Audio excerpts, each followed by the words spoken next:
Dr. Andrew Huberman is a neuroscientist who appeared in an interview where he discusses the power of dopamine as a biological currency. He explains how dopamine is not just a reward, but also a powerful motivator that drives our actions and decisions. Huberman uses an experiment involving rats to explain how dopamine isn't just about enjoying pleasures like food, warmth, or sex, but is also about the motivation to pursue these pleasures. In the experiment, a rat with depleted dopamine still enjoys food but does not have the motivation to seek it out. He further elaborates on the concept of reward prediction error, where the degree of pleasure or satisfaction you derive from an experience is relative to what you had previously. It's essentially a subconscious comparison that influences your behavior. Huberman suggests that once we understand how dopamine release works and how it affects our perspectives and behaviors, we can use it to our advantage. Knowledge about the workings of dopamine can help individuals who feel stuck or lack motivation to pursue their desires. Huberman points out that dopamine is associated with the desire or craving for things like sex, money, connection, etc.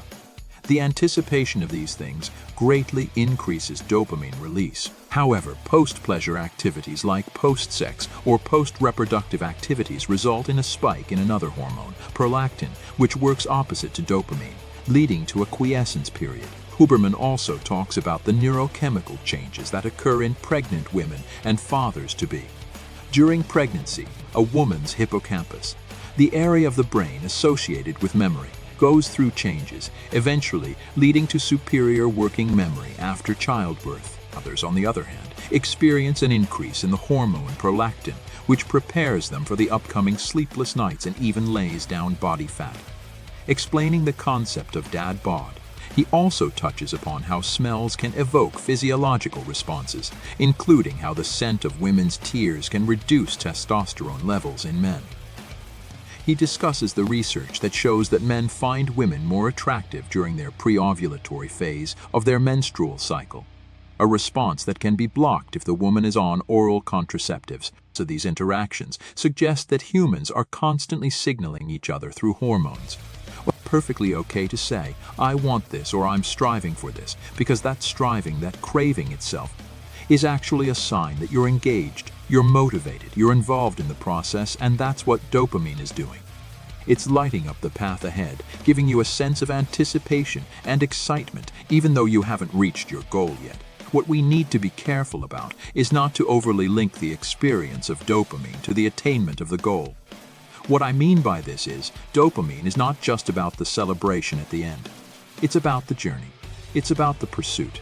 And so, if you start to associate dopamine only with the achievement of the goal, you're setting yourself up for a kind of disappointment. It's like this: if you're expecting a huge celebration when you reach the goal and it doesn't happen, your dopamine baseline actually decreases. This is what we call dopamine reward prediction error. Your system was expecting a high level of dopamine, and when it didn't come, you not only feel a sense of loss, but you also become less motivated to strive for things in the future. Dr. Anna Lemke at Stanford has talked about this in terms of a pleasure-pain balance. If you're always in pursuit, always striving for that next goal, and you achieve it, you get a hit of dopamine. But then there's a kind of tipping back of the scales onto the pain side. There's a feeling of, oh, what now? Or a sense of letdown. This can lead to a cycle where you're constantly seeking the next hit of dopamine without allowing the balance to reset. You roll from one pursuit into the next, and the scale becomes stuck on the pain side.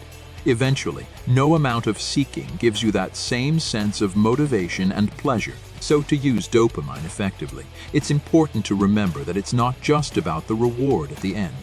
It's about the journey, the pursuit, the striving. It's about learning to recognize and appreciate the sensation of craving and anticipation as an important part of the process, rather than something to be rushed through or avoided. It's about learning to balance the pursuit with periods of rest and recovery, allowing your system to reset and preventing yourself from getting stuck in a cycle of constantly seeking, but never being satisfied. This approach to understanding and harnessing dopamine can be a powerful tool in any area of life: work, relationships, personal development, and so on.